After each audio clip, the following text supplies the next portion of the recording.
एक जंगल में एक रूपा चुड़ैल रहती थी। रूपा ऐसे तो आते जाते लोगों को मारकर खा जाया करती थी, परंतु आजकल जंगल में कोई नहीं आता, जिसके कारण से रूपा बहुत ज़्यादा परेशान रहने लगी थी और सोचने लगी थी। आजकल तो जंगल में कोई नहीं आता, ऐसे तो मैं भूखी मर जाऊंगी।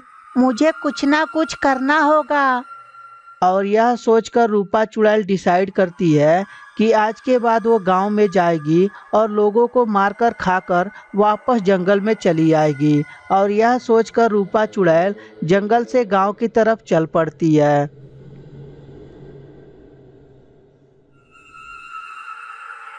थोड़ी दूर चलने के बाद गांव आ जाता है। गांव में एक व्यक्ति के घर में जाती है।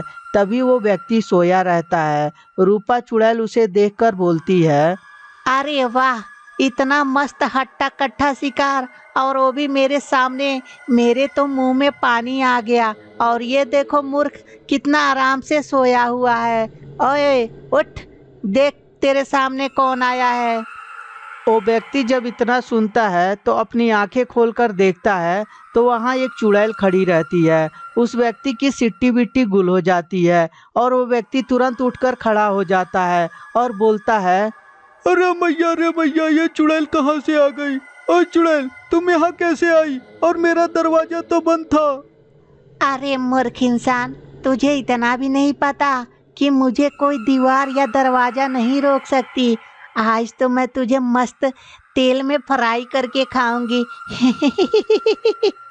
अरे दादा रे दादा, ये चुड़ैल तो मुझे तेल में फ्राई करके खाने के लिए बोल रही है। हे भगवान, मेरी मदद करे। ओए इंसान, क्या सोचने लगा तू? अब फटाफट मेरे मुंह में आ जा। बहुत देर से मेरे मुंह में पानी आ रहा है। चुड़ैल जी, मैंने आपका क्या बिगाड़ा है जो आप मुझे चबा चबा के खाएंगी? प्लीज चुड़ैल जी, मुझे जाने दीजिए। अभी तो मेरी शादी भी नहीं हुई है। अच्छा, मैं तुझे जाने दूं? और ऐसे भी तेरी शादी नहीं हुई तो मैं उसमें क्या कर सकती हूँ?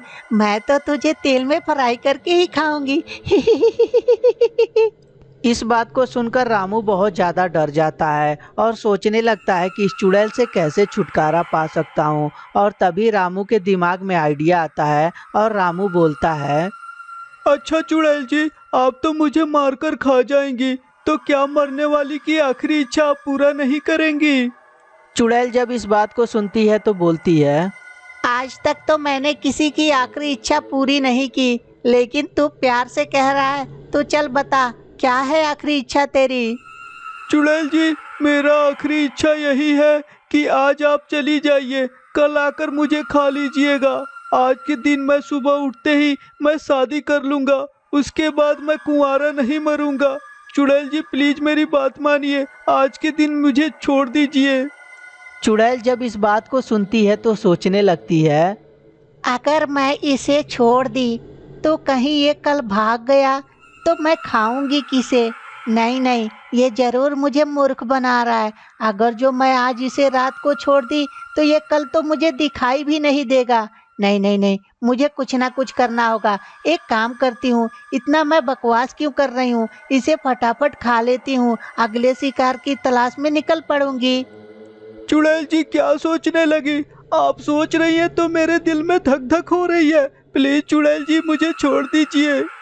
अच्छा, तो क्या मुझे मूर्ख समझता है? मैं तुझे आज के रात छोड़ दूंगी तो कल तू मुझे दिखाई ही नहीं देगा, ये गांव छोड़कर ही भाग जाएगा, और उसके बाद तो मैं भूखी ही मर जाऊंगी। नहीं नहीं, मैं तुझे चबा चबा के खा के ही मानूंगी। और इस तरह गांव वाला चुड़ैल के सामने गिड़गिड़ाता रहता है, परंतु चुड़ैल उसकी बात मानने को तैयार ही नहीं थी। और चुड़ैल जैसे ही उसे खाने के लिए आगे बढ़ती है, तभी अचानक से चुड़ैल का निगाह बजरंगबली की मूर्ति पे पड़ जाती है। और चुड़ैल। अरे मूर्ख इंसान, ये किसकी मूर्ति लगा रखा है तूने? यहाँ से जल्दी से ये मूर्ति हटा, मेरे आंखों में चुभ रहा है। ए इंसान, जल्दी से इस मूर्ति को हटा।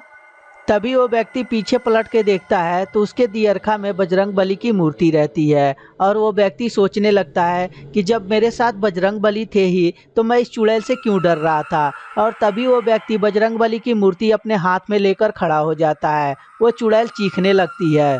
हे बजरंग बली, मुझे क्षमा कर दीजिए। मैं आज के बाद किसी इंसान को परेशान नहीं करूंगी। है ये मुझे क्या हो रहा है? ये मैं जल क्यों रही हूँ? हे बजरंग बली, मुझे क्षमा कर दीजिए।